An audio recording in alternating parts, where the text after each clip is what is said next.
Olá, começando mais um Diálogos do Rangedor. Convidado hoje é o nosso amigo Antônio Dino Tavares, vice-presidente da Fundação Antônio Jorge Dino, que hoje é líder no tratamento do câncer no Maranhão. Dino, seja muito bem-vindo. Tudo bem, Cléber. Muito obrigado pelo convite, pelo espaço aberto aqui para a gente. A gente te trouxe aqui principalmente porque a gente reconhece a necessidade da população nesse momento, compreender o funcionamento da Fundação Antônio Jorge Dino, o papel do Hospital Adenor Abelo hoje no tratamento do câncer do Maranhão, como vocês têm desenvolvido essas ações e em meio a muita especulação que acontece em respeito aos próprios pacientes que são atendidos no hospital, é importante que a gente esclareça tudo que está acontecendo, o modelo de financiamento do hospital, o perfil de atendimento, qual que é o planejamento para o futuro. Então, assim, mas para a gente começar, fala um pouquinho da Fundação Antônio Jorge Dino, para quem nos assiste agora. Tá? A Fundação é uma instituição filantrópica que existe desde 1976. A Fundação foi 10 de dezembro de 76. Foi criada com o falecimento do então médico Dr. Antônio Jorge Dino, que vem a ser meu avô e que iniciou esse combate ao câncer no estado do Maranhão. E nesse ponto é bom lembrar que a Fundação ela é mais nova do que o hospital. O hospital, eu vi alguns relatos jornalísticos da inauguração do hospital, falando que ele foi inaugurado em julho de 65. Né? A fundação foi em 76. E desde então a família vem carregando essa missão, que é tratar o paciente carente do estado, o paciente oncológico carente do estado. Sim. Hoje, o atendimento que o hospital presta em todas as áreas do tratamento do combate ao câncer, hoje vocês fazem atendimento em todas as áreas? A gente tem um hospital, o único CACOM do Maranhão, e é um hospital quase completo. Tem alguns procedimentos nós não fazemos ainda, como transplante de medula, né? Então existem alguns procedimentos que não são feitos. Mas a maioria sim, a gente trata, 90% dos casos oncológicos do estado e de outros estados também. Aí vocês, o que não consegue, terminam referenciando, porque o que faz no Hospital Adenor Abelo, faz no Hospital Tarquínio Lopes hoje. Não tem tratamento no Tarquínio que não tenha no Aldenora. É isso?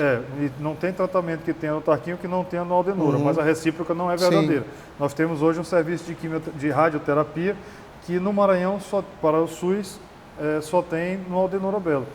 E tem, também recentemente foi referenciado no Hospital de Imperatriz. Né? Então hoje já tem um outro equipamento. Até um passado recente era o único equipamento que tinha para radioterapia no Maranhão, era o do Adenor Abelo. Inclusive isso é um motivo de muita alegria para a gente, porque hoje nós temos 2 equipamentos de radioterapia, um acelerador linear e uma bomba de cobalto. E num futuro próximo nós vamos estar inaugurando mais 3 equipamentos e vamos nos tornar o maior centro de radioterapia voltados para o SUS do Brasil. Sim. A empresa, a fundação hoje, como tu falaste, ela vem sendo ali tendo uma gestão da família há um bom tempo.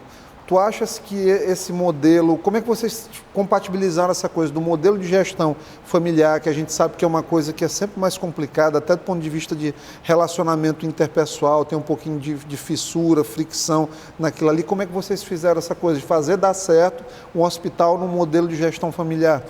Bom, isso aí foi uma boa pergunta. Minha avó, a dona Enide, ela... não sei se a palavra certa seria essa, mas ela catequiza os filhos e netos desde o nosso nascimento. Sim. Então a gente tem um entendimento que o hospital está acima de tudo e a gente está sempre... todas as ações são voltadas para o hospital. Então a gente procura sempre se unir em prol do hospital. Então não tem ruptura, não tem briga de ego, não tem nada disso. Não tem. O hospital, a fundação está acima de tudo. O cargo de vice-presidente do hospital, que hoje sou eu que ocupo, já teve uma tia minha que ocupou o cargo de presidente, Célia Dino, né? Então não temos esse tipo de problema não. E assim, como é fazer gestão de hospital filantrópico no Brasil hoje? Porque filantropia, a gente sabe, assim, principalmente no Maranhão, a gente não tem esse espírito aqui. O Hospital do Câncer de Barretos, por exemplo, a maioria do financiamento dele é por doações, a gente sabe disso. Isso. E aqui, se eu não me engano, em torno de 5% do que vocês tem de recurso vem de doações. Como é que é fazer gestão em hospital filantrópico num estado que desacostumado com filantropia? O que acontece é o seguinte, Barretos, mesmo em Barretos, eu tive lá, eu visitei alguns hospitais de câncer no Brasil para trazer as melhores práticas para cá. O Hospital de Barretos, ele tem uma particularidade. Ele sempre conseguiu milhões de reais de doação e continua conseguindo hoje, graças ao Henrique Prata, que é muito competente principalmente nesse particular. Obsessivo ele. Obsessivo. Ele é obsessivo. Mas ele conseguiu fazer uma coisa que eu não consegui ainda aqui. Ele conseguiu receber doações de imposto de renda através de renúncia fiscal. Então, ele tem grandes empresas doadoras, como Itaú, Santander, Bradesco. Eu estou falando só de bancos, mas fora isso tem o Grupo Votorantim. E por que tu não conseguiste isso ainda aqui? Eu não consigo aqui porque essa doação é feita através do Conselho Municipal, tanto da criança e do adolescente quanto do idoso. E os conselhos ainda não me autorizaram a fazer a captação dessas doações, não autorizaram a instituição, porque eles seguem, por exemplo, o Conselho Municipal da Criança e do Adolescente, ela segue o ECA. E o ECA fala que a criança tem que estar em situação de vulnerabilidade, mas ele também elenca o que é a situação de vulnerabilidade. E a vulnerabilidade que ele se refere é situação de rua, droga, violência doméstica, não fala em saúde. Então a gente tem que ampliar um pouquinho o entendimento do que é uma criança em situação de vulnerabilidade, o que é um idoso em situação de vulnerabilidade, para poder a gente conseguir inscrever o hospital e aí sim a gente conseguir receber essas doações. Tu és advogado, onde é que está a saída jurídica para isso aí? Eu acho que essa saída é mais política, é mais de entendimento. Então eu tô inclusive das ideias que eu tive é reunir agora o conselho, desculpa, o conselho não, o conselho também, os dois conselhos, os três conselhos, o do Conselho Municipal da Criança e do Adolescente, o Conselho Municipal do Idoso e o Conselho Municipal de Assistência Social, junto com as promotorias que defendem os direitos da criança, a infância e a juventude, o idoso, e aí ver se a gente consegue, de alguma forma, chegar no entendimento que me leve a conseguir esse credenciamento que eu preciso para poder receber doações nesse sentido, de renúncia fiscal. Se eu conseguir isso, se o hospital, a fundação, se a sociedade conseguir isso, realmente vai ser um salto gigante para o tratamento do câncer, porque a gente, tanto nos idosos, do hospital, porque a gente vai conseguir um novo modelo de financiamento para ações que hoje são super subfinanciadas pelo SUS. Então a gente consegue botar um dinheiro para dentro para fazer talvez tratamento mais moderno, que nem é medicamentos mais modernos, tratamentos mais modernos que nem são patrocinados pelo SUS hoje. Então a ideia que a gente tem é essa, além de acabar com o déficit, melhorar o tratamento. Entendi. A gente precisa, a Fundação precisa, o Estado precisa de um hospital maior. Sim. Nós precisamos descentralizar o tratamento.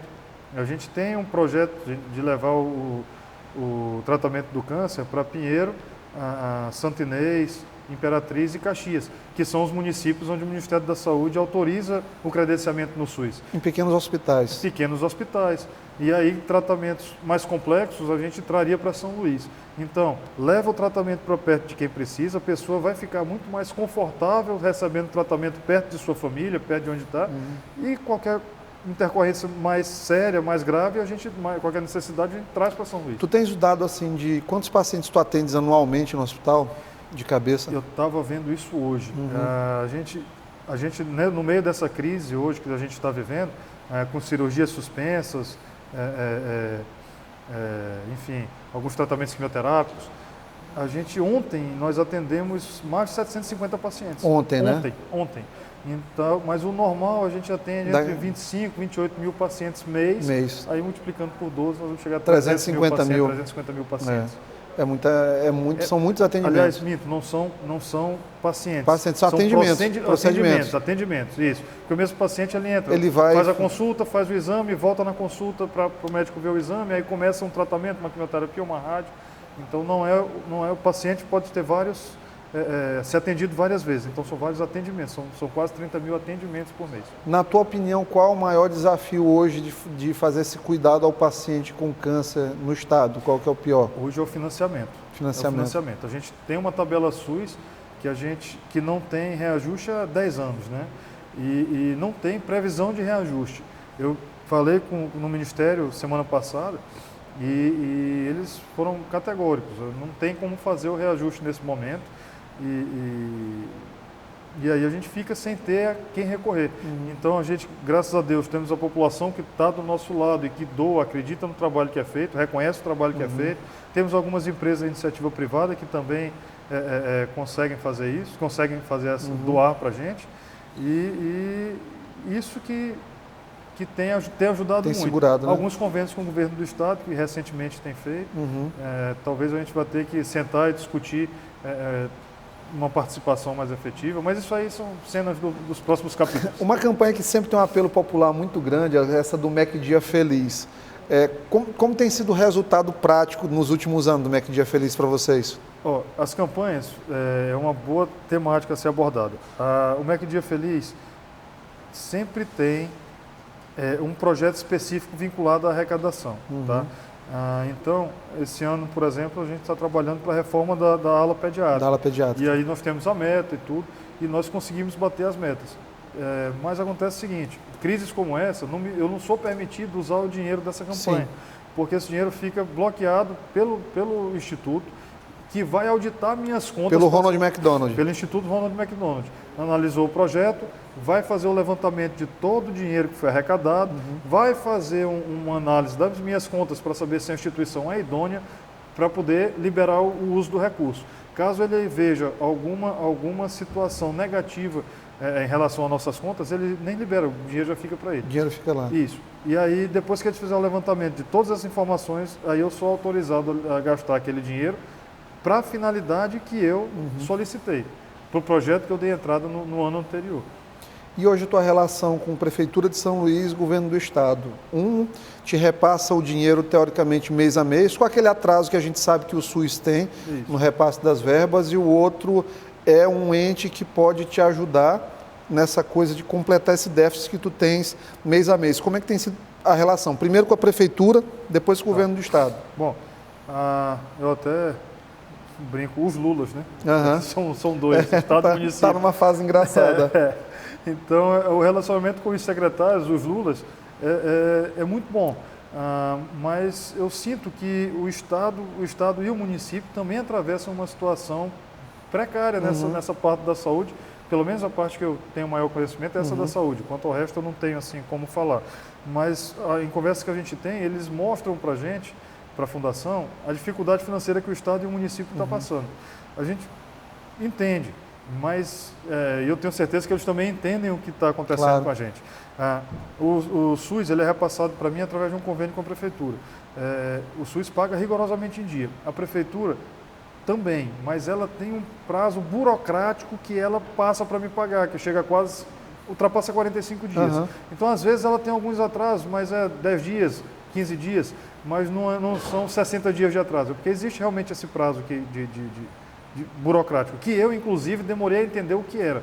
Recentemente, numa conversa franca, aberta, nós conseguimos chegar a entender direitinho como é que é a situação. Dentro disso, foi feito, hoje chegou para mim hoje, lá no hospital, um acordo que nós estávamos buscando, Prefeitura, Fundação, através do Ministério Público, onde eles possam driblar essa burocracia um pouquinho e antecipar 50% do valor do SUS 30 dias antes desse prazo burocrático. Isso vai te aliviar do ponto de vista imediato, mas no longo prazo muda muito pouco, não, né? Muda nada, porque eu vou continuar com o meu déficit mensal, que é provocado pela tabela SUS. Que hoje é mais ou menos de quanto? Hoje está em torno de R$ 1.100.000. 1.100.000, né? Aí pergunta, e como foi que chegou aqui? Porque sempre houve esse déficit. E como é que o hospital agora vem dizer isso? É porque a gente, na verdade, nós sempre dissemos, mas como a gente tinha limite bancário de empréstimo, de endividamento, a gente se endividou para tratar da população. Só que agora a gente não tem mais esse artifício para lançar mão. Então eu não tenho como custear mais. E agora eu estou realmente, como já fiz antes, procurando o Estado e o município. Teu custo mensal hoje em dia é mais ou menos de quanto? Então? Hoje eu gasto no SUS R$ 5.600.000 contra uma receita de R$ 4,5 milhões aproximadamente. Aí fica um aí passivo fica esse de gapzinho aí que vem sendo acumulado. Mas, não é gapzinho, é quase 20%. Então é bastante. É um gap. É considerável. É considerável. E a gente espera conseguir. Eu estive no Ministério, tá? E conversei lá com o primeiro secretário do ministro, ele não pôde me atender no dia, marcou, mas teve uma reunião que era para terminar 10h30, terminou 1h da tarde. Sim. Aí ele não pôde me atender, enfim. E ele sugeriu que eu procurasse o Estado e o município, porque sendo tripartite, eles deveriam participar desse custeio do SUS. Sim. Eu já procurei o Estado e o município, a gente está em negociação, mas é como eu estou dizendo, os números estão aí para mostrar, está todo mundo no mesmo barco. Acha que tem condição de avançar do ponto de vista de convênio, por exemplo, com a prefeitura, ou melhorar um pouco esse teu teto operacional aí, mensal? O teto operacional melhorando não resolve o problema da tabela SUS. Eu consigo melhorar o teto operacional mesmo porque hoje a gente atende o extrateto. Até para os nossos telespectadores entenderem, o teto é o número de procedimentos que o hospital tem contratado com a prefeitura. Vou dar um exemplo, não são números reais, tá? Um exemplo. Vamos supor que eu tenha 1000 consultas. Eu tenho 1000 consultas contratualizadas com a prefeitura. Por cada consulta, eu falei consulta porque eu sei o valor da consulta. Por cada uma das 1000 consultas, o SUS vai pagar para mim, através da prefeitura, R$10,60 e poucos centavos. A partir da 1000ª consulta, é 100% filantropia. Então, as 1000 consultas é o que a gente chama do teto. E daí para frente, é extrateto.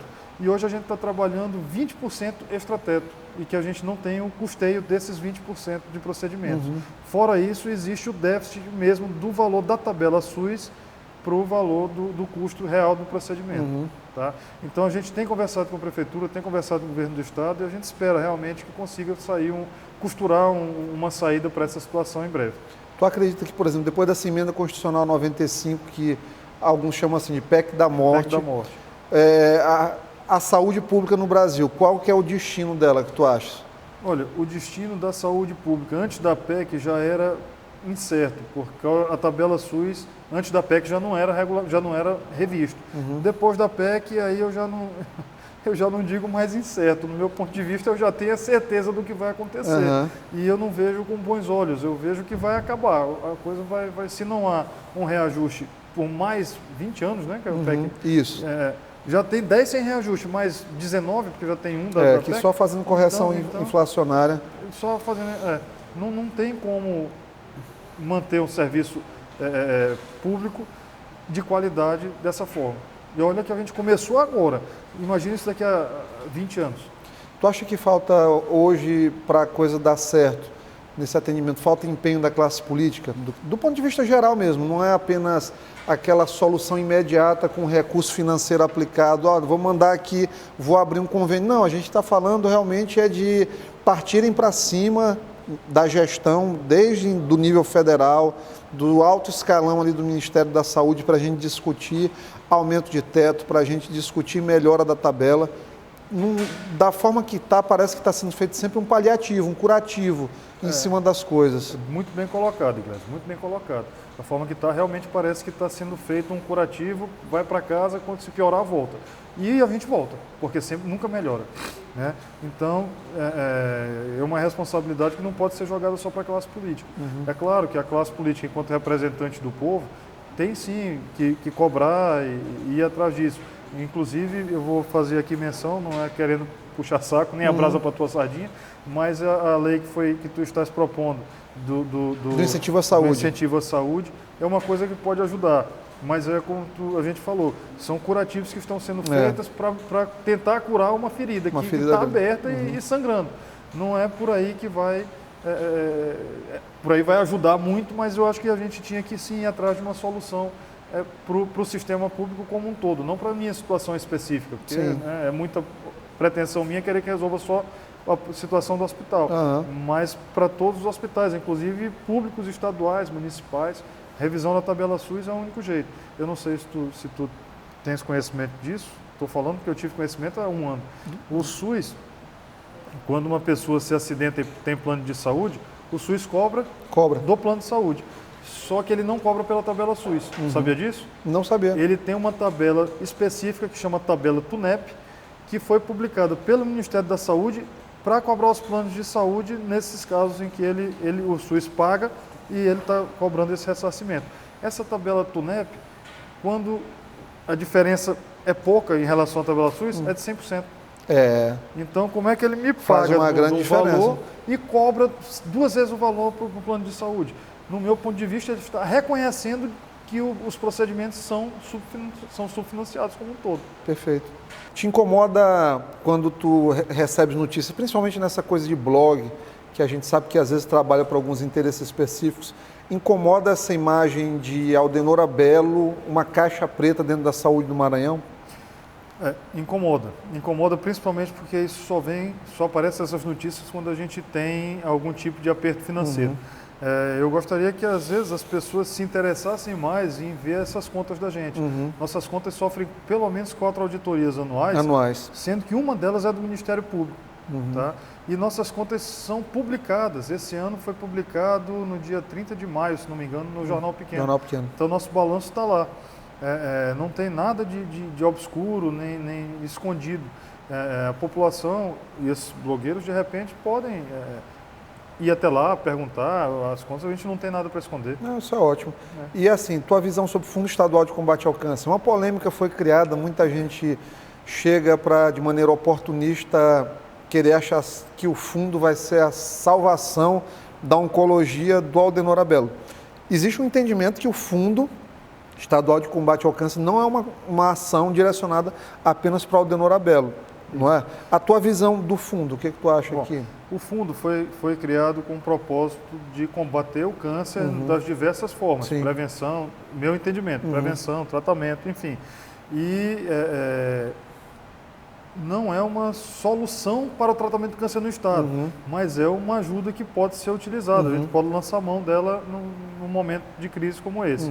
E sim, não é para o Aldenor Abelo, é para tratamento, para combate ao câncer no estado. O Aldenor Abelo é uma ferramenta de combate ao câncer do estado, mas o estado também tem o Tarquínio Lopes, né? Foi feito um convênio em Imperatriz, São Rafael, né? Isso. Estava puxando da memória aqui. E recentemente nada, eu acho que ano passado, ano retrasado, foi feito um convênio um serviço de quimioterapia em Caxias, né? Sim. Então, é claro que o Estado, além de receber do SUS, ele também financia suas ações nesse sentido, e o elo mais fraco dessa corrente toda vem ser o Aldenor Abelo. Então, eu acharia justo, se se o Conselho assim entender, que seja repassado para a gente uma parte maior se não toda, uma parte maior do fundo, para que a gente possa continuar com as ações. Afinal, a gente tem um número de atendimentos, eu acredito, isso são dados extraoficiais, tirados de médicos que a gente conversa, que trabalham nos hospitais nossos e do Estado, e de outras fontes de informação, mas todas extraoficiais, que a gente atende bem mais pacientes do que o Estado está atendendo no seu Hospital do Câncer. Tu te considera injustiçado nessa repartição desses valores? Bom, a palavra não seria injustiçado, mas poderia ser estudado uma divisão melhor desses valores. Porque se a gente atende mais pessoas do que e aí sim, eu tenho que ver com o Estado se isso é realmente o que se é como eu estou pensando que é. Sim. Porque pode não ser, né? Sim. Como eu disse, as informações são extraoficiais. Extraoficiais. Mas a gente sendo responsável por uma parte maior do tratamento, de repente a gente é merecedor talvez de um valor a mais do Estado para que a gente possa continuar fazendo o trabalho de uma forma que seja satisfatória para a população. Tu acha que o Hospital do Câncer poderia dividir mais esse atendimento com vocês? É interesse da instituição algo nesse sentido? Ou vocês gostariam de manter da forma que está, se fosse para escolher? Nosso interesse é ajudar o Estado a tratar os pacientes com câncer. É um formato envolvendo o Hospital do Câncer do Estado, vamos chamar de Tarquínio Lopes, para não ficar falando Hospital do Câncer, para não confundir. Isso. Nosso interesse é esse, é ajudar o Estado e os pacientes com câncer. Tá? Se existir um modelo que envolva o Tarquínio Lopes e o Aldenor Abelo, ou um só com o Aldenor Abelo, ou outro que, de repente, um com o Tarquínio Lopes, a gente tem que sentar e estudar. Eu acho que a situação é uma situação política e que tem que ser conversada. Política é isso, é essa conversa, troca de informação, conversa para chegar numa solução. E aí é por aí que eu acho que a gente vai conseguir resolver. Tu está otimista em meio a todo esse cenário desfavorável de subfinanciamento, de Estado com dificuldade financeira, com prefeitura no limite dos recursos? Dá para ser otimista num cenário desse, de tratamento de pacientes com câncer? Eu sou normalmente otimista, mas quando a situação financeira aperta, a gente fica é mais difícil manter o otimismo. Mas o otimismo também é o que resta, então eu tenho que ir para cima e tenho que resolver e tenho que acreditar que vai dar certo. E vai dar certo. Eu tenho noção da importância do Hospital Adenor Belo para o tratamento do câncer no estado, e eu tenho certeza que o governo que estiver, independente de ser esse, o próximo ou o anterior, eu tenho certeza que sabe da importância do hospital no tratamento dos pacientes oncológicos. E eu tenho certeza que nós dois, sabendo dessa importância, tendo ciência da importância, a gente consegue chegar em acordo e tem que resolver. Afinal de contas, a gente tem o mesmo interesse comum, que é tratar o paciente oncológico do estado do Maranhão. Tem alguém além da tua avó nessa coisa que te inspira a fazer uma gestão em condições tão adversas? Não, minha avó, sem dúvida, é a principal fonte inspiradora. Ela vive dizendo que nunca foi fácil, sempre foi difícil, sempre foi aperreado, e na época dela, pelas histórias que a gente escuta, para mim hoje está sendo facílimo, porque na época dela tinha greve de médico, tinha uma inflação galopante, e era recebido com 3 meses o dinheiro, o valor nominal, com 3 meses de inflação corroeu o dinheiro, não existia SUS. Então, se ela conseguiu fazer isso, conseguiu chegar com o hospital até aqui, crescendo com o hospital, tratando todos os pacientes, com todas as dificuldades que eu falei, para mim está muito fácil, eu não posso reclamar. Se eu reclamar, eu estou sendo fraco. Então, posso. SPA, serviço de dor, o domiciliar, vai com fé em Deus e muito trabalho, deve voltar em breve. Volta, Iglesias, volta, cara. A gente não pode abrir mão desse serviço. Todo mundo tem noção da importância que é para quem está com câncer. Quem está com câncer está com dor. Já está fragilizado. A gente não pode manter esse serviço fechado. E nesse sentido, eu até faço um apelo aqui para a Secretaria de Saúde, para o prefeito, para o governador, para os deputados. Até fizeste também, no início do teu mandato, fizeste aquela carta de compromisso, né? 100 mil reais por deputado, que dá 4 milhões e 200. Então, são atitudes como essa e como algumas que a gente está vendo de outros políticos. Nós tivemos aí, esse ano já, 3 deputados mandaram emendas parlamentares para a gente, já de custeio. Alguns outros mandaram também, 3 deputados não, foram 2 deputados, no caso o André Fufuca e para compra de equipamentos. Então a gente vê que a classe política realmente está empenhada em nos ajudar, mas a gente tem que ter uma solução definitiva para esse déficit da tabela SUS, porque senão essa situação que eu estou hoje vai ser recorrente. E não é uma situação minha, é uma situação crônica nacional. A Santa Casa de São Luís está numa situação de petição de miséria. Os próprios hospitais públicos também estão em situação difícil. É porque todos trabalham com a tabela SUS. Tem sido agonizante realmente. Antônio, quero te agradecer aqui pela tua presença. Passa muito rápido, porque é uma conversa que a gente se sente absorvido, dada a importância dela. Está aberto aqui o programa, sempre que precisares, para falar um pouco do trabalho da Fundação. É importante que cada um que nos acompanha agora saiba que a Fundação tem feito um grande trabalho no estado do Maranhão. E é isso. Aguardamos você na próxima semana. Obrigado por sua audiência. Até semana que vem.